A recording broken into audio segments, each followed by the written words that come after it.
Friends, my name is विवेक। आज की particular video में हम जानेंगे कि वीआईटी का रिजल्ट निकल चुका है जो है आपको यस्टरडे। और अभी जो है वीआईटी हमें चूज करना चाहिए क्या। देखिए, वीआईटी एक वो बहुत ही शानदार कॉलेज है। 4 कैंपसेस हैं, चेन्नई है, एपी है, भोपाल है, और साथ में आप लोगों को देखने को मिल जा रहा है वेलोर कैंपस। अब Vellore campus the premium campus है, जाना तो जरूर बनता है कि अगर आपको वहां मिलता है तो। बट क्या वीआईटी जाना एक मिडिल क्लास फैमिली के लिए सही रहेगा? क्या आप वीआईटी के नाम पर डेब्ट ट्रैप पे तो नहीं फंसने वाले? डेब्ट ट्रैप क्या होता है? डीबीटी ट्रैप क्या होता है? मतलब इसका मतलब होता है दोस्तों, कर्जों के तले दबे जाना।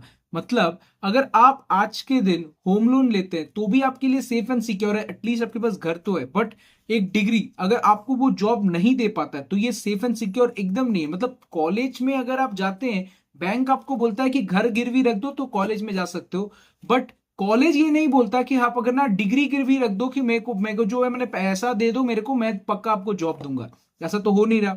बट अगर मेरे को कितनी लाख की एक जॉब चाहिए, अगर जो है मैं कॉलेज से निकलता हूं तो एटलीस्ट जो है कि कॉलेज का फीस रीपे कर पाऊंगा और कुछ सालों में अपने आप को फाइनेंशियली फ्री समझूंगा और आगे बढ़कर जो है जिंदगी में देखना चाहूंगा। देखिए, ये वीडियो जो है ना आप लोग को जरा बोरिंग लग सकता है, बट जिंदगी में आगे बढ़ने के लिए ये वीडियो अगर आप देखते हो तो एक सिंपल मैथमेटिक्स के साथ मैं आपको समझा सकूंगा कि कितना मिनिमम एक जॉब चाहिए ऐसे कॉलेजेस से जिंदगी में फाइनेंशियली फ्री होने। अगर आप नहीं भी चाह रहे तब भी इस वीडियो को देखो, बहुत ज्ञान और नॉलेज आपको मिल सकता है। सबसे पहले मैं बात कर लूं, मेरा नाम है विवेक। मैं कुछ ही दिन पहले जो है अपने कॉलेज में, जैसे कि मैं आईआईटीज या फिर जो है एमबीए में एडमिशन लूंगा आने वाले फ्यूचर में, और आईआईएम्स में भी बहुत सारे कॉल्स है मेरे पास। इसके अलावा आईआईटीज है, एक आईआईएफटी नाम का कॉलेज है, Indian institute of foreign trade. ये तीनों ही जो कॉलेजेस है दोस्तों, ये ट्रिपल ए कॉलेजेस है। मतलब ऐसे है कि premium colleges of all over India. सबसे जो हाईएस्ट ग्रेड होता है कॉलेज का वही है। तो बैंक लोन के लिए अगर मैं अप्लाई करता हूं तो आज के दिन रेपो रेट, एक रेपो रेट क्या चीज होती है? रेपो रेट का मतलब ये होता है दोस्तों कि बैंक्स जो है कि अपने पैसे अगर लेना चाहते हैं, क्या बोलते हैं, रिजर्व बैंक ऑफ इंडिया से, आरबीआई से, तो एक रेपो रेट का एक इंटरेस्ट चार्ज करते हैं, दैट इज अराउंड 6.5। और अगर मैंने reserve bank of India inverse repo rate होता है कि मैंने अगर रिजर्व बैंक ऑफ इंडिया चाहती है कि हम बैंक से पैसा लेके कुछ देश की भलाई करें, सो वो 3.35 के आसपास है। तो ओवरऑल में अगर हम लोग देखें दोस्तों तो जो बैंक्स है, अभी जो रेपो रेट है वो 6.5 पहुंच गया है। तो इसका मतलब ये होता है कि जो बैंक अपना इंटरेस्ट चार्ज कर रही है वो 9% के आसपास चार्ज कर रही है। सो मिनिमम हर बैंक में आपको किसी भी ट्रिपल ए कॉलेज में जाएंगे तो 9% का, या फिर 8.5%, या फिर सबसे कहें तो 9.5, मतलब टोटल मिला के समझिए तो 10% का आसपास आपका इंटरेस्ट रेट बनता है। अब ये जो इंटरेस्ट रेट आपके पास है उसमें आप वीआईटी कॉलेज में फीस देते हैं, तो पहले तो 2 लाख रुपए जो कैटेगरी 1 से हम सेलेक्ट हो रहे हैं, 2 लाख रुपए हम पे कर रहे हैं 4 साल, तो 8 लाख रुपए हो गए। अब 8 लाख रुपए के ऊपर जो उनका मेस और फूड चार्ज है, that is around 50 to 60,000 rupees. तो हम लोग देखते हैं कि अगर वो भी पर सेमेस्टर, मतलब 1.5 लाख रुपए या 1 लाख रुपए आप जोड़ के रखिए खाने पीने का, सो वो आप लोग 4 लाख जोड़ कर रखिए, तो 4 लाख हो गए। तो आपके टोटल 12 लाख रुपए हो गए टोटल। हर साल आप 3 लाख रुपए लेंगे, 3 लाख रुपए लेंगे, 10% इंटरेस्ट देंगे, तो फ्लैट रेट ऑफ इंटरेस्ट पे पकड़ते हैं 30,000 रुपए आपके हर साल बढ़े। मैं मैथमेटिकली इतना इतना मैं जो है एडिटिंग नहीं कर पाऊंगा दोस्तों, क्योंकि मैं खुद ही एडिटिंग करता हूँ। सो ओवरऑल में मेरे पास कोई पैसे नहीं है कि मैं किसी को हायर करके अभी अच्छा सा एडिट करा पाऊं, पहले था।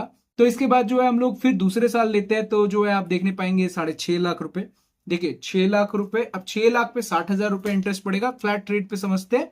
ज्यादा हम जो है मैथमेटिकली नहीं जाते, पर इससे ज्यादा ही पड़ेगा आपको। टोटल मिला के आपके 7 से 8 लाख रुपए हो गए 2 साल में। और अगर आप इसको 4 साल के बाद देखिएगा तो ये आपका कुछ 17 से 18 लाख रुपए जो है टोटल फीस स्ट्रक्चर आपके पास बनेगा। ठीक है, 18 लाख रुपए अगर हम लोग एक ईएमआई कैलकुलेटर पे डालते हैं और इस पे जो है हम कहते हैं कि भाई मेरे को 1 लाख रुपए की नौकरी लग गई है, मतलब आपको और मेरे को। अब देखिए, कोई फ्रेशर अगर 1 लाख रुपए की नौकरी लेके कॉलेज से निकलता है तो पक्का उसको तो कोलकाता जैसा शहर नहीं मिलेगा, उसको मिलेगा मुंबई, बेंगलोर, हैदराबाद। अब ये सारी जगहों पर अगर मुंबई स्पेशली, तो दोस्तों 15,000 तो रहने खाने का, उसके बाद मैंने रहने का सिर्फ और खाने का अलग, तो टोटल मिला के 40 से 50 हजार तो समझ लो आपके उड़ गए ऐसे ही। तो आप चाहोगे तो 10-15 हजार रुपए अपने पास भी रहे, तो आप टोटल मिलाकर सोचिए कि मैं एक एग्जाम्पल पकड़ता हूं कि मैं जो है 25,000 रुपए, 25,000 रुपए पर मंथ दूंगा, 25,000 रुपए दूंगा अपने लोन को। और मैंने 18 लाख का लोन कॉर्पस पे ले रखा है, मैंने मेरा टोटल कॉर्पस जो 4 लाख बनता है वो जो है मैं इंटरेस्ट नहीं पे कर रहा था। तो यहाँ पर जो है ऐसा कुछ बन गया। उसके बाद जो है इंटरेस्ट रेट हम देखें तो हम 10% का पकड़ते हैं और फीस एंड चार्ज हम 2,000 का पकड़ते हैं, एकदम कम, कोई भी फीस नहीं। इसके अलावा सोचिए आपके तो बहुत सारे फीस अलग से लगे होंगे दोस्तों। अगर हम इसको देखें 25,000 रुपए करके हम अगर पर मंथ पे कर रहे हैं और 10% इंटरेस्ट पे कर रहे हैं, सो ऑलमोस्ट आप जो है 10 लाख रुपए का मैंने आप इंटरेस्ट पे करोगे सबसे पहली बात। इसके अलावा 110 मंथ तक आप पे करोगे, ऑलमोस्ट क्लोज टू हम देखें तो ऐसा नहीं होगा, इससे और पैसे बढ़ेंगे आपके। और ऑलमोस्ट आप जो है यहां पर 28 से 29 लाख रुपए पे करोगे, 25,000 रुपए महीना करके नेक्स्ट 10 ईयर्स तक पे करोगे। तो अगर आपको 1 लाख रुपए की नौकरी लगती है तब ये जो है आपका बनता है कैलकुलेशन। तो अगर आपको 1 लाख रुपए की नौकरी लग रही है तो 10 साल तक आप पे करो। पहली बात तो 1 लाख की नौकरी पहले लग गई, नेक्स्ट ईयर जो है 1,10,000 रुपए पर मंथ कमाऊंगा, उसके बाद जो है 2 लाख रुपए तक पर मंथ कमाऊंगा, तो मेरे लिए 25,000 रुपए कोई बड़ी बात नहीं है। बट अगर कोई बच्चा जिसकी नौकरी नहीं लगती, जैसे कि वीआईटी कहते हैं कि जो है 4,000 5,000 जो बच्चे हैं उनको इतनी की नौकरी नहीं लगती, उनको 4,000 बच्चों को लगती है 6 लाख से कम की नौकरी। इसका मतलब 30 से 40,000 रुपए पर महीना कमाते हैं। और अगर 30 से 40,000 रुपए अगर पर मंथ वीआईटी से पढ़ के आपको लगता है और 18 लाख आप फीस देते हैं, सो माँ बाप की कैपेसिटी नहीं है तो आप कभी भी इसका लोन जो है नहीं चुकता कर पाओगे। बताओ किसी भी शहर में आप जॉब करोगे, 25,000 रुपए अगर आप लोन दोगे तो 15,000 रुपए में क्या चलेगा आपका, अगर वो आपका होम टाउन नहीं है तो फिर तो बहुत मुश्किल हो जाएगा दोस्तों।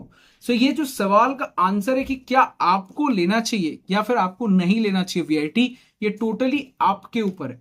तो मेरे हिसाब से दोस्तों वीआईटी में अगर आपका वेलोर कैंपस लगता है, एक प्रीमियम ब्रांच लगता है, तो आप एटलीस्ट सेफ एंड सिक्योर हो कि वीआईटी में आप एंट्री ले रहे हो। तो क्योंकि वहां पर आप पैसा उतना कमा पाओगे।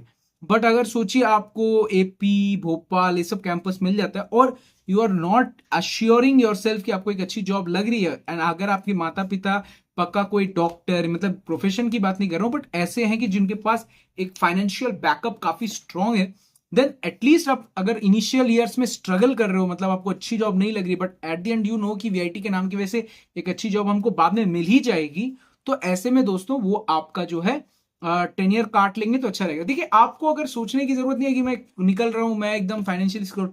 देखिए प्रैक्टिकल रहिए लाइफ में, that is very important. Practical बातचीत करेंगे आप और हम तो काफी जो है सुविधा होगी। तो ये वीडियो एक ऐसा इंफॉर्मेटिव था जो लोन के ऊपर था, क्या कॉलेज लेना चाहिए या नहीं लेना चाहिए इसके ऊपर था, और जिसके बारे में इंटरनेट पे कोई बात नहीं कर रहा है। तो ऐसे में आपको अगर ये बात समझ में आई तो वीडियो को आप आगे शेयर कर सकते हैं अपने दोस्तों के संग। वीडियो पसंद आया तो लाइक कीजिए, चैनल कीजिए सब्सक्राइब।